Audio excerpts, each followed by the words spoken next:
we got another story from this book here.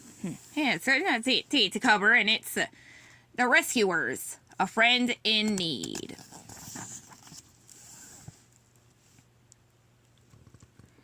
The mice at the Rescue Aid Society were holding a special meeting at their headquarters in New York. Some of the members had found a note asking for help from a little girl named Penny. "Oh, that poor little girl," cried Miss Bianca. "Mr. Chairman, please, may I have this assignment? The society ought to send its mice on rescue missions." The chairman was reluctant to let the elegant mouse go by herself. So Miss Bianca chose a co-agent, Mr. Bernard, the janitor, but he wasn't sure he wanted to go. "We'll be a great team," Miss Bianca insisted. She was so charming that Bernard agreed. That night the pair set off for the orphanage, as he named in Penny's note.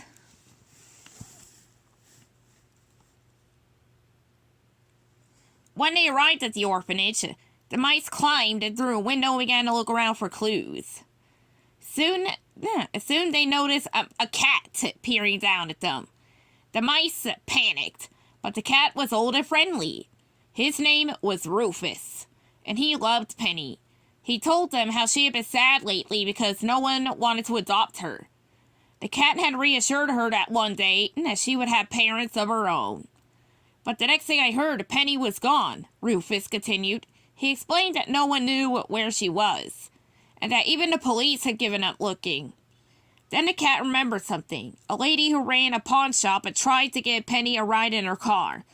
As the mice left to investigate, Rufus wondered how they would be able to help Penny. They were so small after all.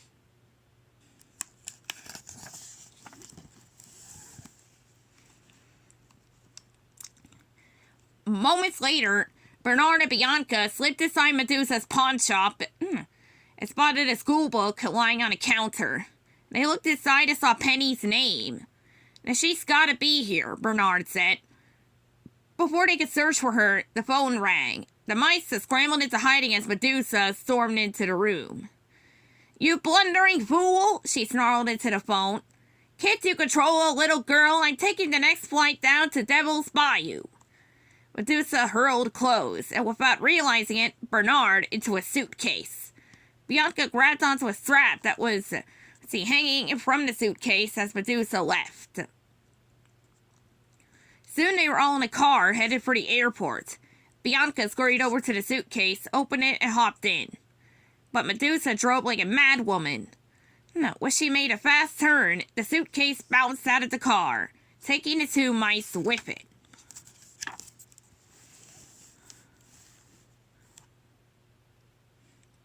Bernard and Bianca walked the rest of the way to the airport, then headed for the Albatross Airlines terminal.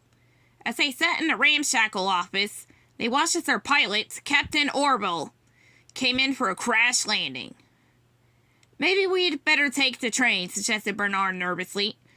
But Bianca couldn't wait to be soaring above the clouds on the Albatross's back. When Orville was ready, they boarded and took off. They flew over the city and then down the coastline toward Bayou Country. From what Medusa had said on the phone, Bernard and Bianca felt assured they would find Penny down there. Day turned to night, and Bernard's jumpiness finally turned to contentment as Bianca put her head on his shoulder and fell fast asleep.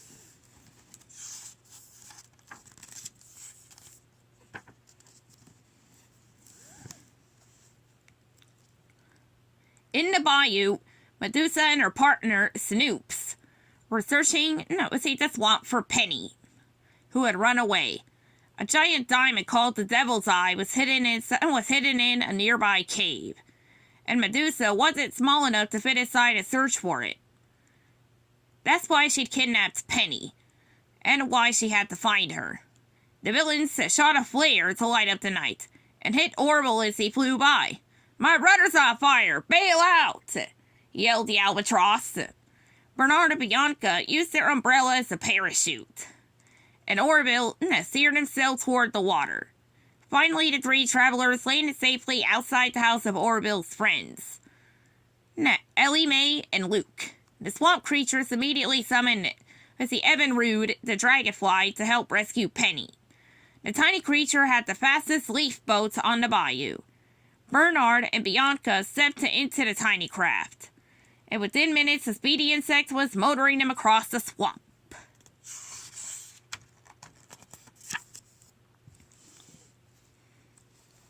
Meanwhile, Medusa's pet crocodiles, Brutus and Nero, had found Penny and brought her back to the criminal's riverboat hideout. "You'd better behave or I'll let Nero and Brutus have your old teddy bear," threatened Snoops. Bernard and Bianca arrived just in time to hear Medusa tell Snoops that she was going to send Penny down into the cave again. Before the pair could reach Penny, the crocodiles began to chase them. And soon, Snoops and Medusa were after the mice, too. They summoned Evinrude and were able to get back into the swamp safely. There they wondered what to do next. "Maybe Rufus was right," said Bernard. "Now, what could two little mice do?" "Well, Bernard, the society is counting on us now," Bianca declared. "We can't quit now." Later that night, the determined mice returned to the hideout and located Penny. They told her they'd found a message she'd sent to come to rescue her.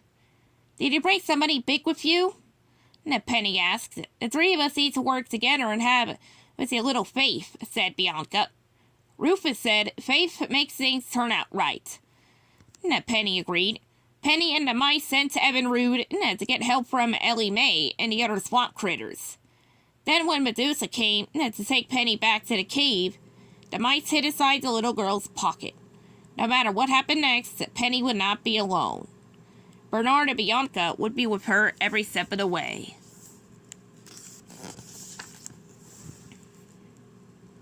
Medusa and Snoops lowered Penny through the cave's small opening. "You get down there and find that big diamond, or you will never see that teddy again," the evil woman exclaimed.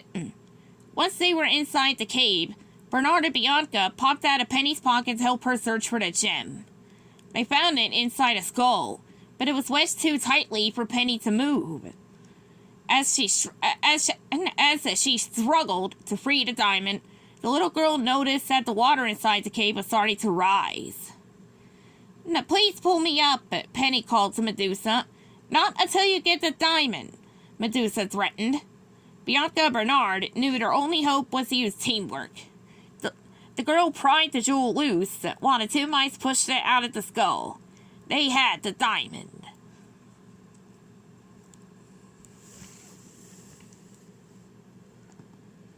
Just then, water gushed into the cave, and Bernard and Bianca got caught in a whirlpool. Penny swam to her friends. Once she had placed them safely in a bucket, she climbed in too. "I got the diamond," the girl yelled to Snoops and Medusa. The villains hoisted them up.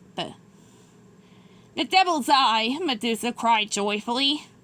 "It's mine, all mine." A few minutes later, Penny asked Medusa to return her teddy bear, but Medusa clutched the bear tightly. "The teddy goes with me, dear," she informed Penny as she backed through the doorway. Luckily, Bernard and Bianca had already sprung into action. They tripped Medusa, and the teddy bear flew into the air. When Penny rescued him, she discovered that Medusa had hidden the diamond inside him for safekeeping.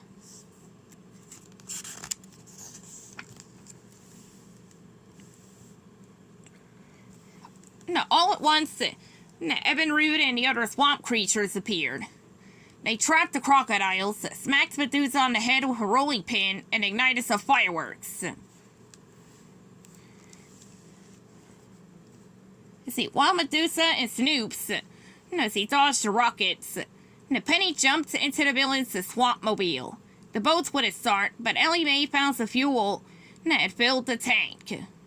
Penny sped away, Bernard, Bianca, teddy bear, and all. Medusa wasn't going to let her diamond get away that easily, though. She jumped from her sinking rowboat and grabbed onto a rope that was hanging from the back of the swampmobile.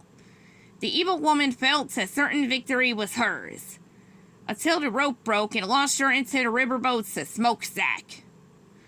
"No, we did it!" cried Bernard and Bianca. "Hooray!"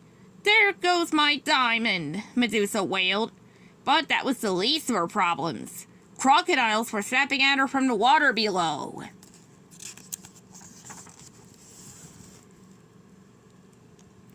A few days later, the mice of the Rescue Aid Society gathered in front of a television to watch Penny on the news. The diamond had been given to a museum, and Penny had been adopted. I didn't do it all by myself, Penny announced. 2 little mice from the Rescue Aid Society helped me.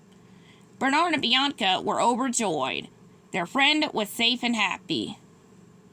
Moments later, Evan Root arrived with a note from a stranger asking for help. Come on, said Bianca to Bernard. Let's go. They knew another friend was just a rescue mission away. The end.